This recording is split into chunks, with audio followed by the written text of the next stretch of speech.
আজি মই আপোনালোকৰ কাৰণে দুটা ভাল খবৰ লৈ আনিছো। প্ৰথম খবৰটো হ'ল আপোনালোকৰ যিখন ইবুকৰ কাৰণে আপোনালোকে ইমান দিনৰ পৰা ৰৈ আছে, সেই ইবুকখন আমাৰ কমপ্লিট হ'ল। তো আজিৰ পৰা আপোনালোকে কিছু সময়ৰ পিছতে আপোনালোকে ইবুকখন পাই যাব।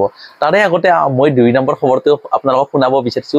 2 নম্বৰ খবৰটো মানে এনেকুৱা এটা খবৰ, যিটো খবৰ শুনিলে আপোনালোকে পঢ়াত ধাউতি আৰু অকণমান বাঢ়ি যাব।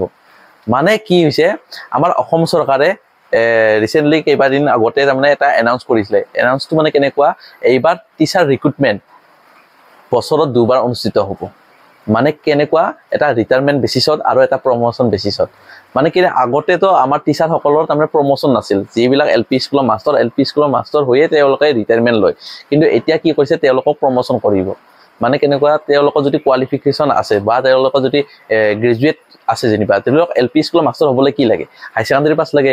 কিন্তু এম ই স্কুলৰ মাষ্টৰ হ'বলৈ কি লাগে, আমাক ডিগ্ৰী কোৱালিফিকেশ্যন লাগে। লগতে আমাক DLED বা BEd আমাক লাগে। তো যদি সেই টিচাৰগৰাকীৰ যদি কোৱালিফিকেশ্যন আছে ডিগ্ৰী, তেতিয়াহ'লে তেওঁলোকে প্ৰমোশন পাই যাব। আৰু এই প্ৰমোশন হৈ যোৱাৰ পিছত এই এল পিৰ পষ্টটো কি কৰিব, তেওঁলোকে ভেকেণ্ট কৰিব।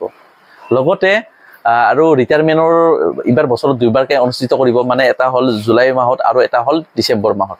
মানে কেনেকুৱা, ৰিটায়াৰমেণ্ট যেতিয়া হ'ব, এই মাষ্টৰগৰাকী যেতিয়া অৱসৰপ্ৰাপ্ত হোৱাৰ লগে লগে সেইটো পষ্ট যিহেতু ভেকেণ্ট হৈ থাকে, সেইটো পষ্টটো তাৰমানে আৰু ৰিক্ৰুটমেণ্ট।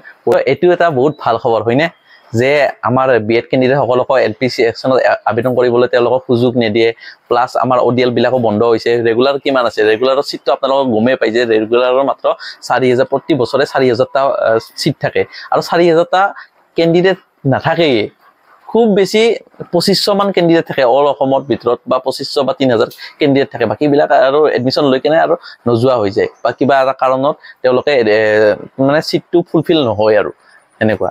তো আপোনালোকে এইবাৰ কোনো পধ্যে চিটটো হেৰাব নালাগে। আপোনালোকে যিমান কষ্ট কৰিব লাগে আপোনালোকে কষ্ট কৰি যাওক। আৰু বাকী মইতো আছোৱে, যিখিনি হেল্প কৰিব পাৰোঁ সেইখিনি মই সদায় আপোনালোকক কৰিয়ে যাম। তো এতিয়া আহিছোঁ, ই বুকখন আপোনালোকে কেনেকৈ পাব। ইমান দিন আপোনালোকে ৰৈ আছিল, আৰু ইমান দিনে আপোনালোকে মোক সুধি আছিল যে ই বুকখন কেনেকৈ পাম, বা কি হ'ব ই বুকখনত, কি কি থাকিব। তো মই আপোনালোকক জনাই দিওঁ যে ই বুকখনত আপোনালোকে 10খন কিতাপ চাব লগা নাই। মানে প্ৰতিটো চিলেবাছ, প্ৰতিটো পইণ্ট ৱাইজ মই কাভাৰ কৰিবলৈ চেষ্টা কৰিছোঁ। মানে ময়ো অকল কৰা নাই, আপোনালোকে জানে সেইখিনি কথা, যে আমি 20জনমান ল'ৰা ছোৱালী আছে, আমাৰ বেষ্টৰ কেইজনমান আছে, বা লগতে আমাৰ চিনিয়ৰ কেইজনমান আছে। তেওঁলোকে লগ হৈ আটাইয়ে লগ হৈ আমি যিবিলাক DLED ষ্টুডেণ্ট আছে, গোটেইকেইটাই লগ হৈ আমি ই বুকখন ৰেডি কৰিছোঁ, হয়নে। তো এই বুকখনত মোৰ কিছুমান নোটছখিনিও আছে। মই নিজে যিখিনি মই DLED পৰীক্ষাত প্ৰিপাৰেশ্যন কৰিছিলোঁ, সেইখিনি নোটখিনিও মই তাতে ইনক্লুড কৰি দিছোঁ। এতিয়া আপোনালোকে ই বুকখন কেনেকৈ পাব চাওক। ই বুকখনত মই ফ্ৰী ৰখা নাই কাৰণ এটাই কাৰণত, কাৰণ যদি মই নিজাকৈ ক্ৰিয়েট কৰিলোঁ হয়, ই বুকখন নিজে যদি মই বনালোঁ হয়, তো বনালে মই আপোনালোকক ফ্ৰী অফ কষ্ট দিলোঁ হয়। কাৰণ কিয়, মোৰ হাতত ইমানখিনি সময় নাই, হয় নে নহয়। মই হোষ্টেলৰ কামখিনি আছে, হোষ্টেলত পঢ়া, ৰন্ধা বাঢ়া গোটেইখিনি কাম আছে। তাতে আগতে মই কলেজতো আহিব লাগিব, লগতে ভিডিঅ' বনাব লাগিব, ইমানখিনি মই সময় নাপাওঁ। তো সেইকাৰণে মই 20জনমান আমাৰ যিকেইটা ল'ৰা ছোৱালী আছে, সেইকেইটাৰ লগত লগ হৈ, আমি যিকেইটা বন্ধু বান্ধৱী আছে তেওঁলোকৰ লগ হৈ আমি এই কামটো কৰিছোঁ। তো মই যদি অকলে কৰিলোঁ হয়, আপোনালোকৰ 15-20 দিন লাগি গ'ল হয়। তাৰ আৰু 15-20 দিনৰ পিছত ই বুকখন পালে আপোনালোকে একো কামত নাহিল। কাৰণ কিয়, সেই 15-20 দিনত আপোনালোকে কি কৰিব, হয় নে নহয়। মাজত মাত্ৰ এমাহ আছে। এমাহত আপোনালোকে সোনকালতে যিমান পাৰে আপোনালোকে চিলেবাছটো কমপ্লিট কৰিবলৈ চেষ্টা কৰিব লাগে, হয় নে নহয়। 15-20 দিনৰ পিছত আপোনালোকে যদি পঢ়িবই, সেই ই বুকখন যদি পঢ়ে, আপোনালোকৰ একো কামত নাহিব। সেইবাবে এটা একদম এফৰ্ডেবল প্ৰাইচ এটা ৰাখিছোঁ। বহুত ডাঙৰ এটা এমাউণ্ট ৰখা নাই, এটা 40 টকা এটা চাৰ্জ ৰাখিছোঁ, মানে ই বুকৰ বিনিময়ত। যদিহে আপোনালোকে বিচাৰে, সেই ই বুকখন আপোনালোকে কিনিব পাৰে। আৰু আমাৰ 20জনমান কেণ্ডিডেটসকলে মিলি সেই ই বুকখন বনোৱা হৈছে। আৰু তেওঁলোকৰ এক্সপিৰিয়েঞ্চ যিখিনি আছে, তেওঁলোকে পৰীক্ষাত যিখিনি তেওঁলোকে অনুভৱ কৰিছে, বা এইখিনি লেভেলৰ কুৱেশ্যন আহিব, বা এইখিনি চেক্টৰৰ আহিব কুৱেশ্যন, সেইখিনি গোটেইখিনি ইনক্লুড কৰা আছে।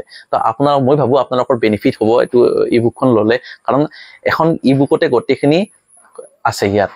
মানে গোটেই পইণ্ট ৱাইজ তাৰমানে চিলেবাছ কভাৰ কৰা আছে তো আপোনালোকে পে'মেণ্ট কেনেকৈ কৰিব পে'মেণ্ট কৰিবলৈ হ'লে মোৰ এইটো নাম্বাৰত আপোনালোকে পে'মেণ্ট কৰিব পাৰে নাইবা আপোনালোকে এইটো QR কোডত আপোনালোকে পে'মেণ্ট কৰিব পাৰে 40 টকা এটা প্ৰাইচ দেখিছোঁ 40 টকা এটা পে'মেণ্ট কৰি আপোনালোকে চিম্পলি এইটো আইডিত বা মোৰ ভিডিঅ' ডিছক্ৰিপশ্যনত লিংকে আছে মোৰ ইনষ্টাগ্ৰাম আইডিত এইটো আইডিত আপোনালোকে ডাইৰেক্ট গৈ এটা স্ক্ৰীনশ্বটখন আপোনালোকে পঠাই দিব মেছেজত তাৰপিছত মই আপোনালোকক মেনুৱেলি আপোনালোকক মই ইবুকখন প্ৰভাইড কৰিম তো এইখিনি আছিল আজি ভিডিঅ'টো আশা কৰিছোঁ আপোনালোকে ভিডিঅ'টো চাই ভাল পালে আৰু কিবা যদি আপোনালোকৰ প্ৰব্লেম আছে কিবা যদি আপোনালোকৰ জিলা সম্বন্ধে যদি জানিব লগা কিবা টপিক আছে মোৰ ভিডিঅ' নাম্বাৰটো আছে আপোনালোকে ডাইৰেক্ট কল কৰি সুধিলে হ'ল বা মোৰ এই ভিডিঅ'ৰ তলত কমেণ্ট বক্স আছে কমেণ্ট বক্সত আপোনালোকে কমেণ্ট কৰি জনাই দিলে হৈ যাব মই আপোনালোকৰ প্ৰতিটো কমেণ্টত ৰিপ্লাই দি দিম ধন্যবাদ